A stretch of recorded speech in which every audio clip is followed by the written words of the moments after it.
This is Gil Guillory with the Combat Sports Report, and I am talking to David. Introduce yourself, my brother, This is David. from 7poundbag.com, right?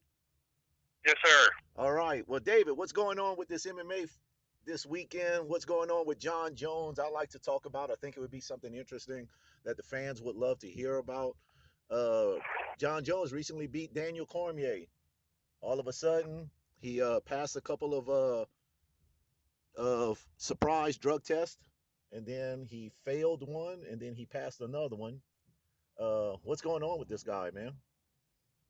I don't quite understand why he needs to do all this. I mean, he's younger than Cormier. He beat Cormier, like you said, with a mountain full of cocaine in his system. And I just don't think anybody really realistically thought that Cormier has gotten that much better. So I could understand if he was doing steroids because he had to be Stipe or he had to be, a 25-year-old Dan Henderson or something. But to be Cormier, I just kind of don't think he needs it. I mean, it's not like he's. I just don't see the need there. I mean, I could see it like with Chael Sonnen used it to beat Anderson Silva. I could see that. I mean, that's a once-in-a-lifetime opportunity. To me, Chael Sonnen doesn't use steroids to beat Nate Marquardt. Right, right. But let me ask you something, man. Well, I'm just going to say that I know of athletes in particular, regardless of any kind of success or bout of money that comes their way. There's something about that lure of getting away with something. That's something about that lure of either illicit drugs, cocaine, crack, etc., or drugs for performance they just can't seem to get away from. It looked like to me, the first thing I said when I saw him in the weeks leading up to the fight was Jon Jones looks like a crackhead. I don't know what it is about the guy. He can't keep himself straight. This is probably the fifth incident, whether it be running over stuff in the street or uh, arguments with people, drugs, illicit drugs, steroids. There's something about this guy where he just can't keep his head straight. And there's something about this guy, and we can't say that he's young anymore. We can't say that it's inexperience. We can't say that he's new to money. There's just some people who are inherently bad. So I don't know what it is about this guy, but I'm disappointed. I've never liked him from the start. I expected this, but from all the stuff that he said in the exit interview about respect, getting on his knees and thanking God and all this shit, there's just something about this guy that just rubs me the wrong way now. Even more. But let me ask you this question. I haven't really seen this being brought up any. How much of this do you weigh at Greg Jackson? I mean, I would think at that level, your coach kind of has a good bit of control over what you are. I mean, I know that gym out there, they've got barracks, they've got, on-site full-time kitchens, a lot of fighters, not at Jones level, because nobody was really at his level, but a lot of the lower-level UFC fighters almost live there from the time from the time they enter full-time camp till after their fight. I mean, how much do you think he really needs to either put a tighter rein on them? Because it's not like Jon Jones. I mean, his brother plays in the NFL. In the NFL, they control everything. And that's one of the reasons why I'm kind of with you. I don't understand what's wrong with them. Because in the NFL, they test you constantly. But they test you constantly. Millions of dollars, but you go nowhere. You stay here in this crappy hotel. Yeah, but listen, the NFL, let me tell you that you hit it kind of on the head. Greg Jackson has no control over this guy. But the NFL coaches have no control over their star quarterback. Their star quarterback is either going to toe the line or not. For instance, Nick Saban went to Miami. He couldn't have the strong-willed, iron fist approach that he has with his college kids. So guess what he did? He quit. He knew that the inmates run the asylum in the NFL. These head coaches don't have nothing that can do about it. They can't do a damn thing about it. And it's the same way with these star athletes. You cannot tell Jon Jones to stop because he will pack his shit and go to another camp and bring that fee with him to another camp.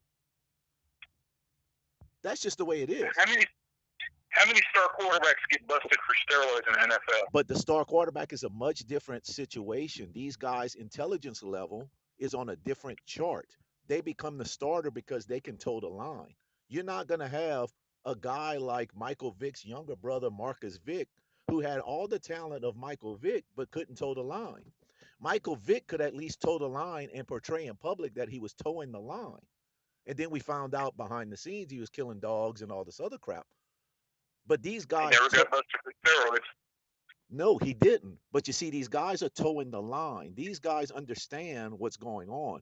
You're not going to get an NFL quarterback busted for marijuana. Now, you get a wide receiver, a cornerback, and a running back. But the intelligence level of a quarterback, brother, on that level, that's ridiculous. So they have a better understanding, for whatever reason, of the money that they're going to lose. They have a better understanding of, but let me tell you another thing. Depending on the economic background that you've come from, that has a higher degree of what you're going to do also. So I these you can't control these guys. There's just nothing you can do. You can hope that they will take direction and guidance and let you be a mentor to them. But how many guys have I promoted that won't listen? And if they would have just listened to me, they'd still be making money. I've had guys that were literally 5 fights into their pro career making $4,000.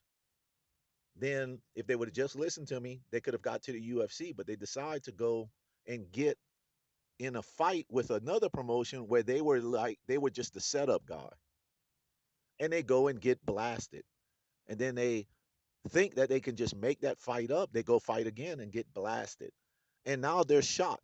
22, 23-year-old guys that nobody wants to pay to see anymore. So not only can I not pay them the good money to show up, I can't pay them a percentage of profits because they can't sell tickets.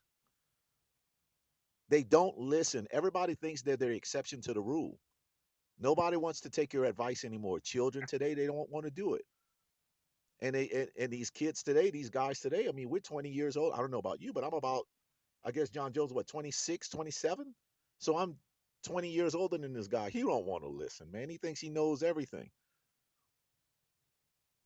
Well, he's 30 years old. Well, I mean, however old. no, I'm completely with you. But what I just don't understand is, like I say, he's got two brothers in the NFL. He's got one that's, a star quality. You would think that he would look around and say, if I'm going to be as successful as my sport as they're going to be in theirs, I just don't understand. You would think that they would lock him down. I mean, yes, year round, but I mean, you're more worried about it before and after the test. And plus, this is his second time. Yeah. I mean, I could see with the first time. It's not like Zeke signed his contract with the Eagles and then went out and started a dogfight ring in North Philadelphia. Well, let me tell you what. But the second time, you got to think, look, Jon Jones was on top of the world, got busted, went away. The sport moved on without him. The UFC did not shut down. Comes back, has another fight, he gets back in the same thing again. You would think when he came back, I mean, his credibility is kind of shot. His credibility is shot 100%. But you got to think about this also. Most of these guys aren't living in Las Vegas full time. They have every intention of bringing an NFL team to Las Vegas in the near future. Let me tell you what's going to happen when they do that. You want to talk about a cluster? These guys can't handle Dallas, Texas, let alone Las Vegas, Nevada. Now you got these guys living there full time. Full time. What do you think's going on during training camp? A woman is the most powerful drug there is. You would do crazy things for women.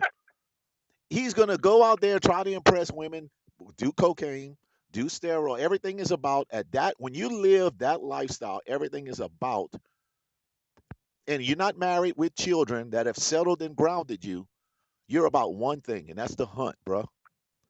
And let me tell you something. I'm just telling you as an athlete, and I was big man on campus in college, and I know what it was like. Okay, that was college. I know what it was like when women found out when I was a young man that I was a professional boxer.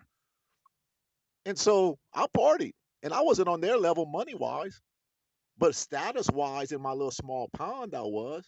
So I abused it. You know, I understand. These guys are world famous, bro, and they living in Las Vegas, Nevada. Come on, it's a recipe for disaster. All he's got to do is move to Lafayette, Louisiana, and bring in his sparring partners, and he's straight. you know. But they Oh can't do no. that. But they can't do that. Their pride won't let them. You know. Okay, well let me ask you this then: is this the last time we see Jon Jones fight in the UFC? No, because that's Dana White's boy. They're gonna find a way to negate that third test. They're going to find a way to negate that third test. They're going to blame it on, wait a minute, he passed the first one. He passed the second one. He failed the third one and passed the fourth one. How does this happen?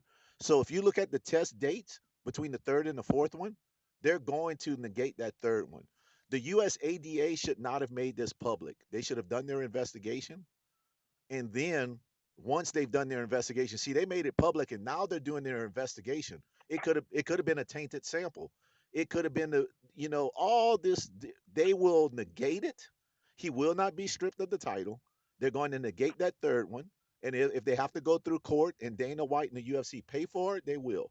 Because that's where the doubt comes in. The doubt comes in on that third test. And he will get away with it. That's my prediction.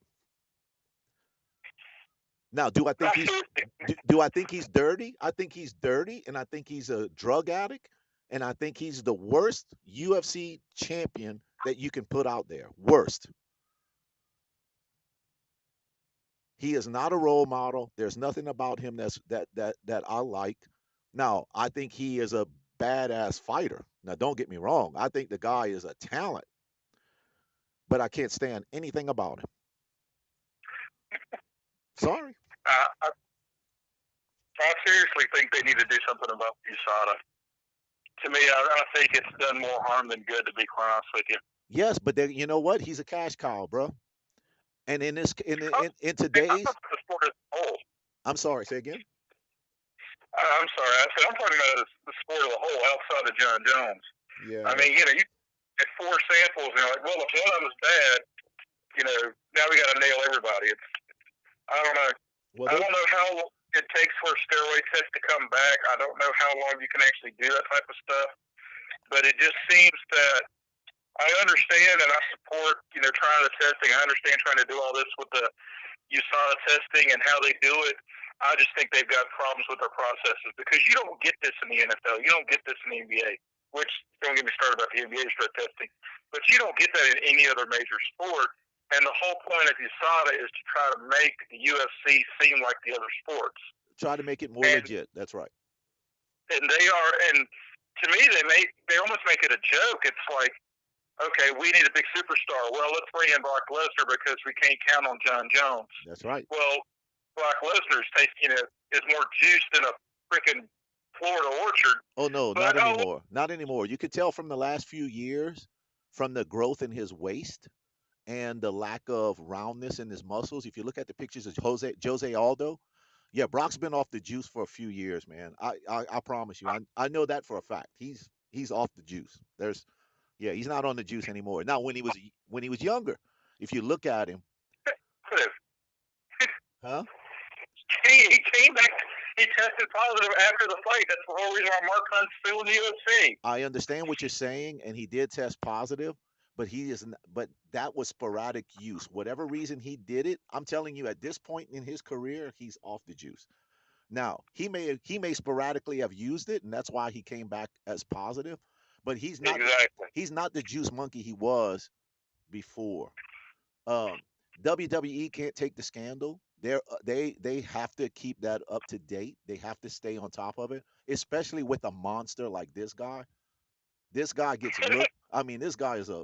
I mean, physically he is a beast of a man, Oh yeah. and athletically he's on a different level athletically. Now age is catching up to him. The abuse of MMA, wrestling, pro wrestling is taking an abuse on his body that you wouldn't imagine, even though it's not as legit as everyone would hope.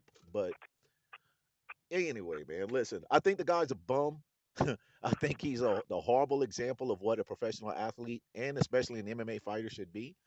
I don't think he's going to get stripped. And if I was Daniel Cormier, I would refuse the title if they stripped him. Okay. Last question before we move on to Connor here because we're about halfway through.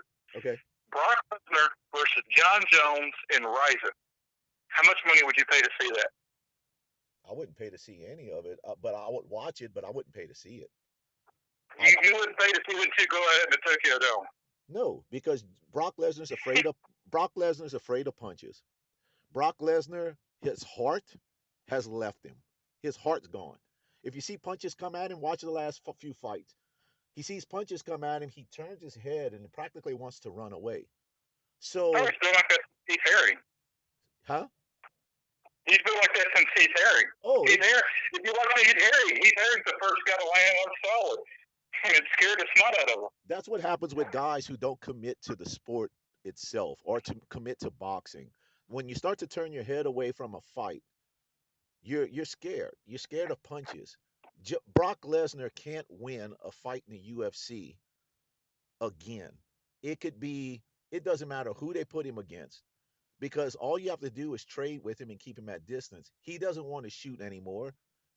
Ever since Frank Mir, he's not shooting anymore. I mean, there's something about what he's doing. Look, I love Brock Lesnar. I think he's a phenomenal talent, but I don't love him. I don't want to watch him anymore. It's just the aura of invincibility or the aura of the beast is gone. And once you start noticing what he's doing wrong, and you can't fix that. So he's getting the payday. He should get the payday, but that fight wouldn't excite me.